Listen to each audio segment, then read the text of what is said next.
What's up, everybody? It's Fine right here, and I'm about to give you guys another top speed tune. This is gonna be on the McLaren F1. I know that probably not a whole lot of you guys have this car. If you do, then I guess you say this is just for you. I really don't know how many people have this because I have not seen anyone else have it so far. So I don't know if I was the lucky few that got it. So I don't think I'm the only one, but I won't say lucky few actually. I don't even really mean to say that, but for anybody that was able to have the money saved up in game to grab this car when they dropped it in the Legends cars, this tune will be for you pretty much. This is gonna be a 273 tune. With this one, this is the gonna be first of a few mid-engine cars that are gonna have this type of setup. I can't seem to do anything with the handling, how it handles in the turn, due to the fact that for some reason when rear engine car or mid-engine cars go into the turn, it does something. There's some physics that happen in the game that causes it to just spin out. I don't know why. You guys can try the differential to see it'll fix it. I don't think it will. I've tried the differential on another car that has the same problem. That's not a mid-engine and doesn't save it whatsoever. It still does the exact same thing. So, um, for the suspension is going to be the exact same on how it is on every other tune so far. So, slam the body weight all the way to the ground. Anti-roll bars are up to you guys. The compression is at 40 on both front and rear. Extension at 30, front and rear. Natural frequency, aka spring rates, those are both at the very bottom at 2 in the rear, 1.8 in the front. And I found this out that the camber angle has like I guess a sweet spot. So I've been running 3.0 in the front and 1.5 in the rear. You guys are welcome to readjust it to see if it does help you with faster speeds or even slightly better handling in the turns. But I do know that you do need camber at least in the front, or it'll just spin out for some reason. No camber whatsoever makes you spin out for some reason on the turn. Don't know why. And of course, toe angle's at 0 because we don't really need toe angle on Route X at least. For top speed, I do not believe that the top speed for this is at 430 for stock. So, I believe it's 350. I believe it is. So, with a brand new customizable transmission, you want to take your top speed that's at 350, if it's at 350, and bring it up to 430, or at least bring it to 430, because the whole entire issue going on with the transmission that causes the gearing to get all screwed up. If you go more than 80 kilometers past the base top speed. And for this, literally all you gotta do is just take the final and put it to 2.071. I believe I adjusted 6th gear a little bit. If I didn't, this is how it runs. And it seems to work just fine. It's completely different how it was on Sport for sure. It's definitely much faster than it was on Sport for sure. And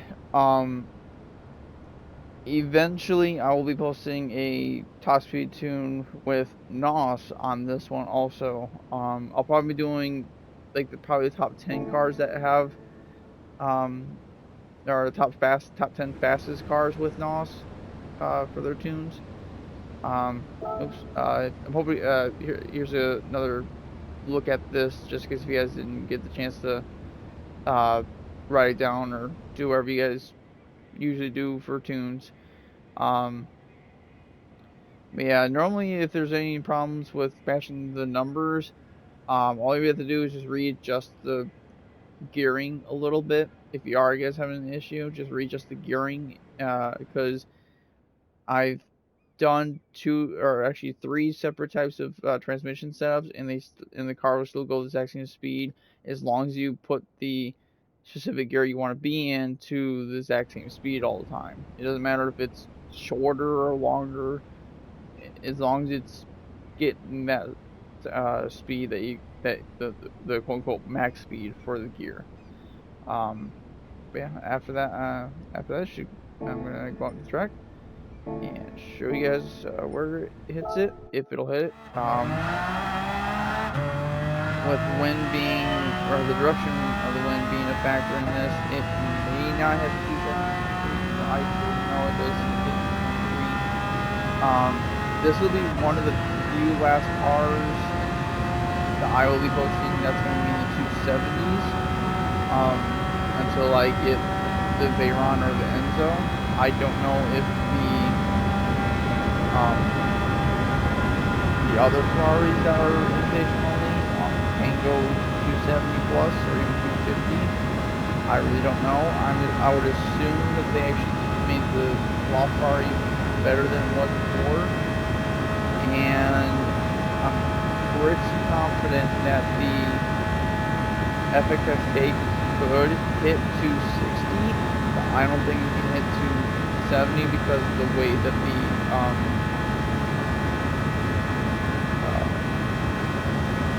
aerodynamics because it's got like 2 little like spoilers, I guess you'd say. I don't know what they're exactly called, if they are not called spoilers on the back of them. So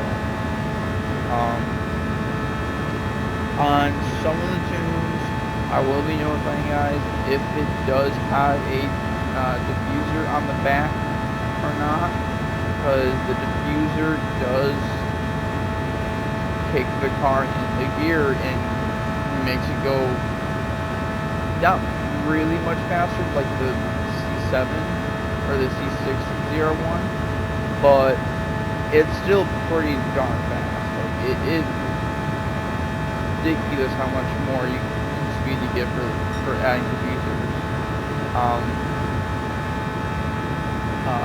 I'm pretty sure I'll probably be going by this on all the videos that I post for tunes. But any car that can have a diffuser, by all means, put it on there to see if it'll gain an extra 5 to 10 miles per hour. But the only 2 cars I know so far that it does nothing to, and matter of fact, the Nismo tunes I posted, I have a diffuser on, and that actually made me go slower. That's why I only went like 266 or 267, where the speed I was actually hitting in that video. But it doesn't affect the regular GTR RB5 or something. I don't know why, but it doesn't. With this tune, I tried to do my best to get it automatic friendly for anybody that doesn't like to run manual. If you guys are having an issue and it is shifting into 6th gear, and I'm pretty confident it will not go that much faster and may bog it down a little bit, but it won't hit 273 with in 6th gear by itself. So if you guys are having an issue, I believe this is where it would be shifting by now by like 270, 271 I believe it is. So if you guys are having an issue, just blinking here a little bit. It may slow you down by 1 or 2 miles per hour by blinking up here, but you're not that far into the red zone. The red zone on the dash or where you're looking at. So that should fix it. Yeah, it handles pretty good in turn with the sports soft tires on the front, because that's how all the Minden cars are acting for some reason. Anything that has 4-wheel drive doesn't have that big of an issue. You just adjust the front spring rate for it, and good. So yeah, that will be that'll be it for the video. If you guys like the tune, if you like one, also subscribe for more possibly tunes and other possibly most likely track tunes. It's definitely gonna be on my to-do list. I'm sorry if I'm kind of putting off a couple of track tunes for them. Again, I'm still trying to get I gotta get back in the groove of running tracks on this game because it's different with how everything is